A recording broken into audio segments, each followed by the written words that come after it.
അല്ലേലും nature beauty ഒരു ഫീലല്ലേ, എനിക്കതൊരു വലിയ ഫീലാട്ടോ. പിന്നെ നമ്മുടെ ഇപ്പോൾ ഉച്ച സമയമാണ് കേട്ടോ, ഗാർഡനിൽ കൂടെ കുറേ പൂമ്പാറ്റകൾ പറക്കുന്നുണ്ടായിരുന്നു. പിന്നെ നമ്മുടെ ഒരു കുഞ്ഞു ചട്ടിക്കകത്ത് ഒരു അടിപൊളി ബുഷ് പോലത്തെ ചെടി വളരുന്നുണ്ടായിരുന്നു, നല്ല രസമാണ് കേട്ടോ. പിന്നെ നമ്മുടെ വലിയ പുല്ലും വളരുന്നുണ്ടായിരുന്നു. പിന്നെ അതാ നല്ല രസമാണ്. പിന്നെ നമ്മുടെ ഒഴിഞ്ഞു കിടന്നൊരു ചട്ടിക്കകത്ത് ഒരു അടിപൊളി ചെടി കിളിച്ച് വന്നിട്ടുണ്ട്, എന്താണെന്ന് അറിയത്തില്ല. പക്ഷെ ഇതാ നമ്മൾ മിനിയേച്ചർ പോട്ട് വെച്ച് വെള്ളം ഒഴിച്ചു കൊടുത്തപ്പോൾ അത് നന്നായിട്ട് വളർന്നു കേട്ടോ.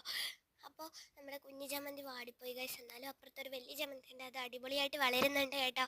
പിന്നെ അതാ നമ്മുടെ ക്രിസ്മസ് ട്രീ മരം അതേപോലെ തന്നെ വളരുന്നുണ്ട്. പിന്നെ അതാ നല്ലൊരു അടിപൊളി ഫീലാണ്. പിന്നെ ഇതുപോലത്തെ കുഞ്ഞു കുഞ്ഞു മരങ്ങൾ ഇഷ്ടമായവർ കമൻറ്റ് ചെയ്യട്ടെ, എനിക്ക് വലിയ ഇഷ്ടമാണ്. പിന്നെ ഇതാ പിങ്ക് കളറിലെ ഒരു ചെടിയുണ്ട് കേട്ടോ, ഇത് കാണാൻ അടിപൊളിയാണ്. അപ്പോൾ ഇതാ ഈ പൂവുണ്ടല്ലോ, ഈ പൂവാണെങ്കിൽ ഞങ്ങൾ സ്കൂളിൽ ബസ് കയറാൻ നിൽക്കുമ്പോഴത്തേക്ക് ഞങ്ങൾ ഇതിൻ്റെ അടുത്ത് പോയി നിൽക്കാൻ നല്ല രസമാണ്. പിന്നെ നമ്മുടെ പച്ചമുളക്. അപ്പോൾ ഇന്നത്തെ വീഡിയോ ഇത്രേ ഉള്ളൂ, ടാറ്റാ.